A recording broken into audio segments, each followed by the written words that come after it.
जैसे हिंदू शब्द वाली बात है जी। तो जब एक समान में एक समाज में इतना बड़ा भेदभाव है जिस धर्म में, और हमें उस धर्म का हिस्सा बोलते हैं लोग। अब हिस्सा तो बोलते हैं, अब वोट की बात आती है तो हम हिंदू हैं। अब कोई किसी प्रकार की कोई रैली भीड़ करने की बात आती है तो हम हिंदू हैं। कहीं कोई बड़ा मतलब के प्रोग्राम फंक्शन करना तो हम हिंदू हैं। लेकिन जब कोई भी मान सम्मान की बात आती है, जैसे अभी राष्ट्रपति आदिवासी है, उसको मंदिर में पूजा करने के लिए नहीं जाने दिया गया, ये राम मंदिर में। हाँ जी जी, नहीं बुलाया गया। उससे पहले नहीं, उधर ये जगन्नाथपुरी में ये गई, वहाँ उसको रोक दिया, भाई आपको मतलब कि अभी गर्भ के अब इस पाठ नहीं खुलेंगे, उसका समय नहीं है, और उसे ये कह के रोक दिया जी। इसी प्रकार से रामनाथ कोविंद के साथ किया इन लोगों ने। लेकिन के.आर. नारायणन जो थे वो दलित थे और वो भी जगन्नाथपुरी गए थे। जब उन्होंने कहा भाई आपके मतलब कि अभी ये मतलब कि वो शुभ नहीं है, ये नहीं है, वो नहीं है, तो राष्ट्रपति के.आर. नारायणन ने, क्योंकि राष्ट्रपति के पास मिलिट्री होती है जी, वो उसके सुपर हैं, तो उसी समय जनरल को फोन किया, और जनरल को फोन करते ही वहाँ मिलिट्री हुई, जितने पंडे पुजारी थे उनको उठाया और अंदर डाल दिया, और वो अंदर दर्शन करके आ गए। ये जो इस प्रकार रामनाथ कोविंद जी जो मतलब के रबड़ की मोहर हैं, जो राष्ट्रपति होते हुए एक मंदिर में नहीं जा सकते, तो किस बात की हमारी क्या रक्षा करेंगे वो जी। और भाई ऐसा वो धर्म किस बात का है जब राष्ट्रपति नहीं जा सकता, एक हिंदू होते हुए राष्ट्रपति अंदर नहीं जा सकता, तो किस बात का धर्म है? आप बताइए, उस धर्म को छोड़ देना चाहिए, नहीं छोड़ देना चाहिए? इसी कारण अम्बेडकर जी ने हिंदू धर्म, इसी कारण यही कारण है कि बाबा साहब ने प्रतिज्ञा ली, मैं हिंदू धर्म में पैदा तो हुआ हूँ लेकिन मरूंगा नहीं। लेकिन ये भी नहीं है बात कि बाबा साहब अम्बेडकर ने हर धर्म का मतलब के वो परीक्षण किया। दोस्तों नमस्कार, मैं आपका दोस्त करमपाल। आज भीमराव अंबेडकर जी की जयंती है और इस मौके पर उनके बारे में हम कोई चर्चा न करें, वीडियो न बनाएं तो ये बेहतर नहीं होगा। मैं अपनी ज़िंदगी में दो महापुरुषों की किताबों को जो पढ़ता हूँ, उनके इतिहास को जब पढ़ता हूँ तो बड़ा प्रभावित होता हूँ। उनमें नंबर 1 है बाबा साहेब भीमराव अंबेडकर और नंबर 2 है चोई छोटराम। उन्होंने किसानों को और मजदूरों के लिए काम किया, और डॉक्टर भीमराव अंबेडकर ने जो शोषित दलित तबका था उसके लिए बड़ा काम किया।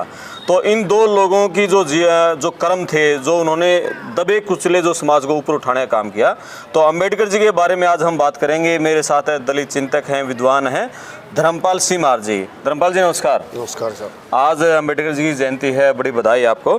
और थोड़ा अंबेडकर जी का जीवन का संघर्ष, थोड़ा उनके बारे में, कहाँ उनका क्या जन्म हुआ, थोड़ा शुरुआत से बताओ उनके बारे में। देखिए, सबसे पहले तो करमपाल जी आपका बहुत बहुत धन्यवाद, स्वागत, जो आप बाबा साहब के बारे में चिंतन करते हैं जी। और उसके साथ साथ जो एक महापुरुष हमारे छोटूराम जी जिन्होंने सभी के लिए काम किया, उनका आप चिंतन करते हैं, तो मैं समझता हूं कि आपके अंदर कहीं न कहीं मानवता है जी। और बात रही जैसे बाबा साहब के बारे में, भाई उनका जन्म महू ज़िले के गांव में, महू गांव में हुआ, और 14 अप्रैल 1891 को उनका जन्म हुआ। ठीक है। उनकी माता का नाम भीमाबाई था, और उनका जो संघर्ष है वो जन्म से ही लेकर के, जैसे ही स्कूल में दाखला एडमिशन कराया सूबेदार जी से, उनके पिताजी जी, तो जैसे उनके स्कूल में दाखला कराया, दाखले के समय उनको मतलब कि दाखला नहीं मिला। फिर वो दाखला इसलिए नहीं मिला कि वो दलित थे जी। दाखला ना मिलने का कारण फिर पता चला, तो राजा के जिस राजा के वहाँ वो उनके पिताजी सर्विस करते थे, उसके प्रभाव से उनको दाखला मिला जी। और जब दाखला मिला तो एक कंडीशन रख दी वहाँ के प्रिंसिपल ने, हेडमास्टर ने या मास्टर ने, जो भी था, कि भाई हम दाखला कर देंगे लेकिन 100 बच्चों के साथ ना बिठा करके इसको गेट के बाहर बिठाएंगे। ओके। और जब गेट के बाहर बिठाने की बात आई तो उस बात को भी कबूल किया, और जब कबूल किया तो वो गेट के बाहर बैठ करके सुनते थे, और सुनते थे तो फिर बाद में जब वो कापी, जब होमवर्क जो चेक होता है, जब उसको चेक करवाने की बात आती तो वो ऐसे लेकर के खड़े होते थे, उसकी बुक को वो मास्टर हाथ भी नहीं लगाता था। ओह। तो दूर से ही ऐसा करते थे, और जब ऐसा करके वो कहते तो जब एक गलती मान लो निकल जाती है, अगर एक गलती निकल गई है और दूसरा उसके बराबर में बच्चा का पूरा गलत है, उसकी एक गलती के ऊपर पिटाई होती थी, और दूसरों को कहते थे कि आगे ऐसी गलती मत करना जी। ये एक उनके मतलब कि बड़ी पीड़ा का समय रहा है, बचपन के समय जब एक ऐसे बच्चे के साथ ऐसा बनती है तो वो पीड़ा का समय रहा उनके लिए जी। बात फिर जैसे बच्चा था, पानी पीने के लिए जब भी वो मतलब कि कोशिश करता तो उसको पानी नहीं पिलाया जाता था जी। और जब वो पानी नहीं पिलाया जाता था तो उसको अलग से दूर से जैसे भी कोई पानी पिलाने की कोशिश करता तो उसको भी रोक दिया जाता था जी। तो फिर जब उसने अपने घर में कहा, मतलब जिस मटके से सारे बच्चे पानी पीते थे उस मटके से अम्बेडकर को अनुमति नहीं थी। छूने भी नहीं दिया, जी। पानी की तो बात छोड़ो, उसको छूने भी नहीं दिया। और जब फिर वो घर से अपना एक जैसे बर्तन में पानी, उस समय जैसा भी साधन था, वो घर से अगर पानी ले जाते जी तो कुछ शरारती बत्ते उनका पानी मतलब कि वो वेस्ट कर देते, मतलब कि उसको खिंडा देते, उसको फेंक देते ज़मीन पे जी। लेकिन उसकी उनकी एक बुआ थी, वो उसका कुबड़ी नाम था, और वो उनको जैसे स्कूल से लेकर के आती तो स्कूल से लेकर के जाती। तो उस समय एक दिन पूरा धूप का समय था, गर्मी का समय था, और उनका पानी रास्ते में शरारती बच्चों ने खिंडा दिया। तो उसने कहा कि भाई बुआ जी मेरे को पानी नहीं पीने दिया गया और मेरा पानी ऐसे ऐसे डोल दिया गया जी।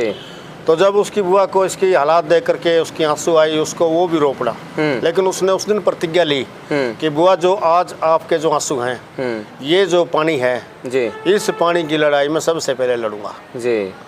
तो फिर 20 मार्च 1825 को 1925 को जी, जब उन्होंने महाड़ का जो मतलब कि पानी पीने का जो संघर्ष किया जी, उसके ऊपर बड़ी भीड़ के साथ वो पानी पीने के लिए गए, पानी पिया जी, और उस समय जो ब्राह्मणवादी व्यवस्था के लोग थे, जी, जो मनुवादी व्यवस्था के लोग थे, जो मतलब कि इंसान को छोटा बड़ा मानते थे, जी, उन लोगों ने वहाँ पर लाठी चार्ज किया। लाठीचार्ज किया। और ये भी सुनने में, मैंने पढ़ने में आया कि वहाँ जो भंडारा लगा था उसमें भी मिट्टी डाल दी थी खाने पीने की चीज़ों में। जैसे वो अलग से खाने का जो बना रखा था, जैसे इधर पानी का है तो तालाब था, तो इधर जहाँ मतलब के इकट्ठे हो रखे थे, वहाँ जो इकट्ठे होने की जो जगह थी वो एक हमारे इस समाज की विडंबना को देखते हुए, हमें हिंदू कहते हैं लेकिन हिंदू होने के नाते वहाँ पर उनको उस जनसभा की जगह नहीं मिली जी। तो एक मुसलमान साथी ने अपनी जगह उस समय उसमें फसल काट करके फसल के ऊपर के कह दिया भाई आप मंजूरी है, आप ये करिए। लेकिन जब वहाँ उसके खाना बन रहा था तो उस खाने में रेता मिला दिया, मिट्टी मिला दी, बजरी मिला दी, जो भी उनको मिला, ईंट रोड़ा कंकर पत्थर जो भी मिला उसको मिला भी दिया, उसको उडेल भी दिया, खिंडा भी दिया, यानी उन्होंने जो मर्जी चाहा जो किया। और बहुत सारा मतलब कि वहाँ पर कत्लेआम भी हुआ। और ये बाबा साहब उस समय जो देख रहे थे और देखने के बाद भी मतलब लोगों ने बाबा साहब की तरफ उंगली नहीं होने दी और बाबा साहब वहाँ से मतलब कि लोग वहाँ से उनको बाबा साहब को सुरक्षित अपने कंधों पे लेकर के वो चले आए और उसके बाद फिर उन्होंने अपना अगला संघर्ष जो जारी किया। लेकिन वो जो एक बड़ी मिशन था उनका, अभी पानी पी लेना, वो मिट्टी मिलाने से बड़ा था। वो उन्होंने पूरा किया और वो मतलब कि उसका जो संदेश है वो पूरे देश में, भाई एक दलित बच्चे ने इस प्रकार की इतनी उम्र में ये जो करके दिखा, ये बहुत बड़ी हिम्मत की बात है। वहीं से उनका जो फर्स्ट जो मूवमेंट था वहीं से उठना पूरे देश में उनका चर्चा शुरू हो गया। और जब चर्चा शुरू हुआ तो उन्होंने अपनी बात वो कभी रुके नहीं, वो कभी भी रुके नहीं, जब भी मतलब लास्ट टाइम समय तक भी वो पढ़ते रहे। और जिनको मतलब कि जिनके पास 32 डिग्रियां और इस देश में 16 भाषाएं और इतने तरह के धर्म और इतने त्यौहार, 29 त्यौहार हैं इस देश में, 16 प्रकार की भाषाएं हैं और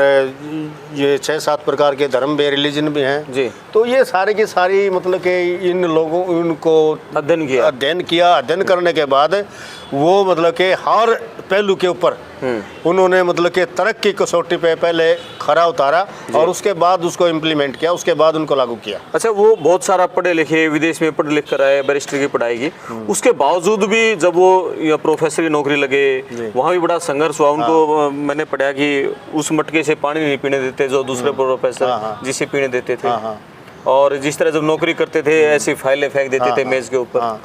वडोदरा नरेश के यहाँ जब जैसे भी पढ़ करके आए उनको, क्योंकि उनकी छात्रवृत्ति से ये छत्रपति साहू जी महाराज का मैं जिक्र करूँगा जी। जैसे वो स्नान करने जाते थे तो उस समय मंत्रोच्चारण के साथ, जो राजाओं का एक नियम था भाई मंत्रोच्चारण करेगा ब्राह्मण और वो स्नान करेंगे जी। तो जिस समय वो स्नान कर रहे थे साहू जी महाराज, तो उन्होंने जो मंत्रोच्चारण किया वो बगैर नायक ही कर रहे थे, जो पंडित जी थे बगैर नायक किया। तो उनके जो पीए थे या उनके मंत्री थे जो सहायक थे राजा जी के, उन्होंने कहा कि भाई आप पंडित जी बगैर नहाए मंत्रोच्चारण कर रहे हैं जो इस शास्त्र और विधि के खिलाफ है। तो उन्होंने कहा कि मैं तो ऐसे ही करूँगा। तो जब वो साहू जी महाराज ने बात सुनी तो उसने उसको रोका कि भाई ऐसा क्यों करेगा, भदत्त नाम था उसका। तो क्या ऐसा क्यों करेगा? उन्होंने कहा भाई मैं तो ऐसा ही करूँगा। बोला कारण क्या है? बोला आप शूद्र हैं और शूद्र कोई इन बातों का अधिकारी नहीं है। तो जब उसको ये बात लगी कि भाई मैं राजा हूँ इस प्रजा का और जब प्रजा के राजा के साथ ये बात है तो फिर मतलब कि आम पब्लिक के साथ क्या होगा?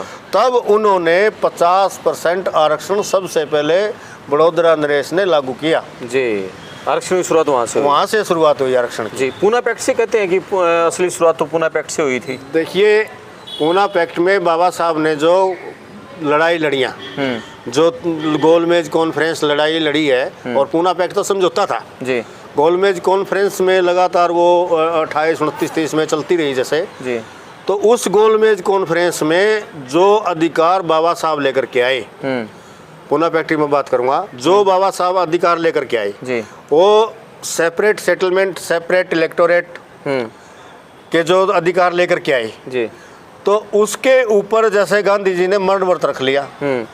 और उसमें क्या था कि भाई हमें जैसे ये कहते हैं भाई आरक्षण की बात है जी, आरक्षण की तो बात बाबा साहब ने मांगी नहीं थी। उन्होंने तो ये मांगा था भाई हमारा सेपरेट सेटलमेंट, अब हम इन बस्तियों में बसते हैं तो हमारे से घृणा की जाती है जी, हमें निकलने नहीं दिया जाता, घोड़चड़ी नहीं हो सकती, मूछ नहीं रख सकते जी, मतलब कि हम नए वस्त्र गाँव में अगर शादी में जाते हैं तो गाँव से नए वस्त्र बाहर जा करके पहनने पड़ते थे, ना कि मतलब कि उसी गांव में जी। अगर उसी गांव से कोई पकड़ के पहन के निकल जाता था तो वो उसको मतलब कि वहीं पर मार देते थे जी। तो इतनी बड़ी समस्या थी। तो हमारे लोग जो हैं वो गांव से बाहर जा करके कपड़े डालते थे और उसके बाद वो अपने रिश्तेदारी में जाते थे जी। तो ये तो बाबा साहब ने आरक्षण की जो बात है बाबा साहब ने नहीं मांगी। जब बाबा साहब ने सेपरेट सेटलमेंट, सेपरेट इलेक्टोरेट की बात की जी, भाई हमारा अलग से विस्थापन हो और अलग से हमारा जो चुनाव मतलब के है, वजह से जींद विधानसभा के अंदर एक आज के दिन जो विधायक है, एक तो वो सारे के सारे सामूहिक लोग उसको चुनेंगे जी, और दूसरा ये है कि जो दूसरा जो विधायक है, दूसरा जो चुना जाएगा वो एक सिर्फ और सिर्फ शेड्यूल कास्ट समाज का होगा जी। और उसके बराबर जितना भी विधानसभा में जो वो नौकरियों की बात है, चाहे वो ग्रांट की बात है, चाहे वो सरकार के लाभ की बात है, समाज के लाभ की बात है जी, वो 50% बट जाता जी। तो आज समाज में ये खाई नहीं रहती, गरीब और अमीर की खाई मिट जाती, जातिवाद मिट जाता अगर बाबा साहब की थ्योरी को ये लागू करते। लेकिन इस बात को गांधी जी ने कबूल नहीं किया जी। और गांधी जी ने इस बात का मतलब कि कह दिया नहीं, ये तो हमारे समाज में बहुत बड़ी खाई हो जाएगी, ये तो बराबरी हो जाएगी, ये हो जाएगा। उन्हें गांधी जी ने कहा कि मैं वर्ण व्यवस्था के मतलब के है ना पक्षधर हूँ, वर्ण व्यवस्था का पक्षधर हूँ जी। लेकिन बाबा साहब चाहते थे भाई वो पक्षधर तो रहें लेकिन वो सम्मान प्रक्रिया में पक्षधर रहें। बिल्कुल। जैसे ये है ब्राह्मण है, क्षत्रिय है, वैश्य है, शूद्र है जी। और बाबा गांधी जी तो चाहते थे ये व्यवस्था, बाबा साहब चाहते थे ये व्यवस्था, यहाँ ब्राह्मण भी है, ये बिल्कुल बराबर है, ये बराबर आ गया। बाबा साहब ये चाहते थे, गांधी ये चाहता था जी। तब गांधी ये चाहता था तो उसने मरण व्रत रख दिया। जरवड़ा जेल के अंदर पूना पैक्ट जो जिसको बोलते हैं, उसने मरण व्रत रख दिया। जब मरण व्रत रख दिया तो देश में मतलब के हाहाकार मच गया जी कि गांधी के प्राण बचाओ, गांधी के प्राण बचाओ, क्योंकि गरीब लोगों के पास तो डर था, इतना भय था उनके पास में, क्योंकि किसी भी समय जो दलित बस्तियों में आगजनी शुरू हुई है तो पूना पैक्ट से ही शुरू हुई है जी। उससे पहले मतलब के दलित बस्तियों में आगजनी नहीं थी, उनको दूर तो रखा जाता था लेकिन आगजनी नहीं थी। आगजनी पूना पैक्ट से शुरू हुई क्योंकि बाबा साहब उनके कानून को लेकर के आए जो, और उन लोगों ने ये सोच लिया जब इनके लोग नहीं रहेंगे तो ये मांगेंगे किसके लिए, इन्हीं को खत्म कर दो। तो कत्लेआम मचाया गांधी के लोगों ने। जब गांधी के लोगों ने कत्लेआम मचाया तो उस समय बाबा साहब के पास बहुत सारे लोग गए, भाई आप इस बात को मानो। उन्होंने कहा भी मेरी बात मैं कोई गलत नहीं कह रहा हूँ, मैं अपने लोगों के लिए समानता का अधिकार मांगता हूँ। और समानता का अधिकार जब हम मतलब कि प्रकृति ने एक समान पैदा किए हैं, एक समान तरीके से पैदा होते हैं, एक समान तरीके से प्रक्रिया होती है, तो फिर ऊंच नीच किस बात की है? किस बात की? चलो एक और बात करेंगे। बड़ा उनकी लाइफ में मोड़ आया। उन्होंने आज हमारे देश में करंट से हम जोड़े इस बातचीत को, हिंदुत्व का बड़ा जोर है, राम मंदिर का पीछे उद्घाटन हुआ, चुनाव में हिंदूवाद की बात चली, हिंदू एंटी हिंदू, और उन्होंने ये कहा था भाई मैं हिंदू, मेरा जन्म हुआ, ये मेरे बस की बात नहीं थी, और लेकिन मैं हिंदू में नहीं मरूंगा, ये मेरे बस की बात है। उन्होंने मनुस्मृति को जलाकर एक बहुत बड़ा संदेश अपने समाज को लेकर दिया। क्यों ऐसी नौबत पड़ी, उन्होंने मनुस्मृति को जलाना पड़ा? देखिए, कोई भी लॉ है, उस लॉ के अंदर समानता का अधिकार तो सभी मानते हैं जी। और वो कौन सा लॉ है जो एक आदमी को ये कहता है कि उसको कपड़े पहनने का अधिकार नहीं है, शिक्षा का अधिकार नहीं है, अच्छा खाना खाने का अधिकार नहीं है, उसको गांव की बस्ती के नज़दीक रहने का अधिकार नहीं है, उसको धन रखने का अधिकार नहीं है, उसकी बहन बेटियों को छाती ढकने का, सतन ढकने का अधिकार नहीं है। तो आप बताइए गिल साहब, क्या इस प्रकार की व्यवस्था अगर विदेशों की हम कल्पना करें तो क्या इस प्रकार की व्यवस्था भारत में रहती तो आज क्या हालात, आज समाज इस देश का क्या हालात होता? बिल्कुल, इसके बारे में सोच भी नहीं सकते ये आज के हालात क्या होता अगर बाबा साहब उस समय नहीं होते जी। क्योंकि अब हिंदू जीव की बात है, आप ये फारसी का शब्द है हिंदू, क्योंकि फारसी में सह को है बोलते हैं। एक किताब है हिंदू और दूसरा उसका पार्ट है हिंदू विदेशी हैं। ये दोनों किताब आप पढ़िए जी, उसमें स्पष्ट लिखा है जो सिंधु घाटी की खबर दर्रे से होते हुए यहाँ 18 कबीले एक बार आए, 19 कबीले एक बार आए जी। जिन लोगों ने यहाँ शरणार्थी बन के टाइम पास किया और जब यहाँ की धरा को सभ्य पूरा सभ्य समाज को देखा, हरी भरी धरती देखी, हरियाली देखी, राजाओं के पास धन दौलत देखा जी, तो तब उन लोगों ने यहीं पर रहने का मन बना लिया और उन्होंने कूटनीति के तहत उन लोगों को मारना काटना शुरू कर दिया। और मारना काटने का समय क्या होता था, आज कहते हैं ना भी मंदिर में शंख बजा रहे हैं, भगवान की पूजा करते हैं। जब हमारे लोग दार मतलब के गांव में भैंस की, गाय की या सेवा करते हैं, धार निकालते थे या सुबह 4 बजे उठ करके घूमने जाते थे, खेत में जाते थे, तो वो लोग उस समय उस शंखनाद से इशारा करते थे कि अब कत्लेआम करने का समय है जी। उसका ये एक बहुत बड़ा तरीका था, उनका एक इशारा था, ये कोड वर्ड था। ये शंखनाद जो था वो कोड वर्ड था। और शाम को फिर 7 बजे जैसे अंधेरा हो जाता है तो फिर वो शंखनाद जंगलों में मतलब एक ऊंचे बांस के ऊपर लाल कपड़ा बांध देते थे और फिर वो सारे के सारे वहीं रहते थे। और आपने रामायण महाभारत में भी देखा होगा कि 7 बजे के बाद, सूर्यास्त के बाद रण मतलब जो वो नहीं होगा, बिल्कुल युद्ध बंद हो जाता है, युद्ध बंद हो जाता है। तो ये वही मनसा थी कि भाई शाम को 7 बजे फिर वो शंख फूकते कि भाई अब लड़ाके हमारे सारे के सारे इसमें अपने शिविर में आ जाएं, अब मतलब कि लड़ाई का समय नहीं है और निहत्थे आदमी में कोई वार नहीं करेगा। ये उन लोगों पर प्रचार था। और लेकिन जब इनको कोई निहत्था फंसा तो उसको छोड़ा नहीं जी। और लेकिन हमारे लोगों ने कोई भी नहीं हत्था फंसा तो उसकी सेवा की है, ठीक है, उसको मारा काटा नहीं है, उसका मतलब कि उसको अपनी तरह से रखा, उसका अपनी तरह से रखा। तो क्या हालात इनके अम्बेडकर जी के सामने क्या हालात हुए? नहीं, आप जो वो बात है ना, जैसे हिंदू शब्द वाली बात है जी। तो जब एक समान में एक समाज में इतना बड़ा भेदभाव है जिस धर्म में, और हमें उस धर्म का हिस्सा बोलते हैं लोग, अब हिस्सा तो बोलते हैं, अब वोट की बात आती है तो हम हिंदू हैं, अब कोई किसी प्रकार की कोई रैली भीड़ करने की बात आती है तो हम हिंदू हैं, कहीं कोई बड़ा मतलब के प्रोग्राम फंक्शन करना तो हम हिंदू हैं। लेकिन जब कोई भी मान सम्मान की बात आती है, जैसे अभी राष्ट्रपति आदिवासी है, उसको मंदिर में पूजा करने के लिए नहीं जाने दिया गया, ये राम मंदिर में, हाँ जी जी, नहीं बुलाया गया। उससे पहले नहीं, उधर ये जगन्नाथपुरी में ये गई, वहाँ उसको रोक दिया, भाई आपको मतलब कि अभी गर्भगृह के अब इस पाठ नहीं खुलेंगे, उसका समय नहीं है, और उसे ये कह के रोक दिया जी। इसी प्रकार से रामनाथ कोविंद के साथ किया इन लोगों ने। लेकिन KR नारायणन जो थे वो दलित थे और वो भी जगन्नाथपुरी गए थे। जब उन्होंने कहा भाई आपके मतलब कि अभी ये मतलब कि वो शुभ नहीं है, ये नहीं है, वो नहीं है, तो राष्ट्रपति KR नारायणन ने, क्योंकि राष्ट्रपति के पास मिलिट्री होती है जी, वो उसके सुपर हैं, तो उसी समय जनरल को फोन किया और जनरल को फोन करते ही वहाँ मिलिट्री हुई, जितने पंडे पुजारी थे उनको उठाया और अंदर डाल दिया और वो अंदर दर्शन करके आ गए।